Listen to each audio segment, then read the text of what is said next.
ഇന്ന് നമുക്ക് തൈര് മുളക് കറി എങ്ങനെ ഉണ്ടാക്കാമെന്ന് നോക്കാം. ഈ വീഡിയോ സ്പോൺസർ ചെയ്തിരിക്കുന്നത് ബൈമോട്ട് എന്ന മൊബൈൽ ആപ്ലിക്കേഷനാണ്. ബൈമോട്ട് പ്ലേ സ്റ്റോറിലും ആപ്പ് സ്റ്റോറിലും അവൈലബിൾ ആണ്. ആപ്ലിക്കേഷൻ ഡീറ്റെയിൽസ് ഞാൻ ഡിസ്ക്രിപ്ഷൻ ബോക്സിൽ കൊടുത്തിട്ടുണ്ട്. ഇനി നമുക്ക് വീഡിയോയിലേക്ക് പോകാം. ഇതൊരു നാടൻ റെസിപ്പിയാണ്. നമുക്ക് എത്രത്തോളം എരിവ് വേണോ അതിനനുസരിച്ചിട്ടുള്ള മുളക് എടുക്കാം. ഈ എടുക്കുന്ന മുളക് നമ്മൾ വറുത്താണ് തൈരിലേക്ക് ആഡ് ചെയ്യുന്നത്. അപ്പോൾ വറുക്കുന്നതിന് മുന്നേ നടുക്കൊന്ന് കീറുക, മുളകിൻ്റെ നടുക്കൊന്ന് കീറുക, അല്ലെങ്കിൽ മുളക് പൊട്ടിത്തെറിക്കാൻ ചാൻസ് ഉണ്ട്. അപ്പം നടുക്ക് കീറിയിട്ട് അതിനുള്ളിൽ ഉപ്പ് നിറയ്ക്കുക. നല്ല കട്ട തൈരാണ് എടുത്തിരിക്കുന്നത്. ഈ തൈരൊന്ന് ഉടച്ചെടുക്കുക. വളരെ ഈസി ആയിട്ട് എല്ലാവർക്കും ചെയ്യാൻ പറ്റുന്ന ഒരു റെസിപ്പിയാണിത്. അപ്പോൾ എല്ലാവരും ഇതൊന്ന് ട്രൈ ചെയ്ത് നോക്കുക. ഇഷ്ടപ്പെട്ടെങ്കിൽ ലൈക്ക് ചെയ്യുക, കമൻറ്റ് ചെയ്യുക.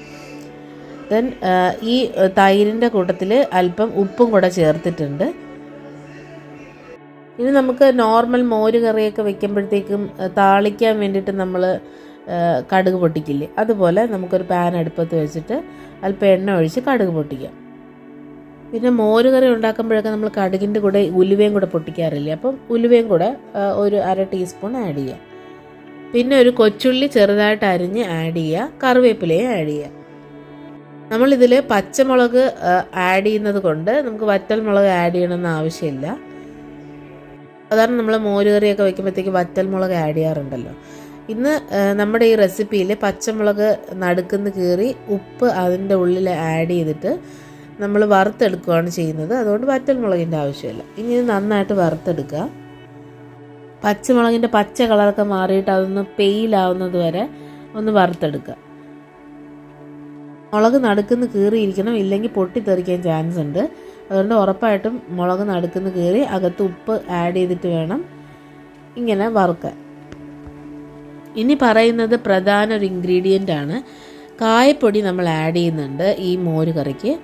അപ്പം അത് ഇപ്പം തന്നെ ആഡ് ചെയ്യുവാണ്.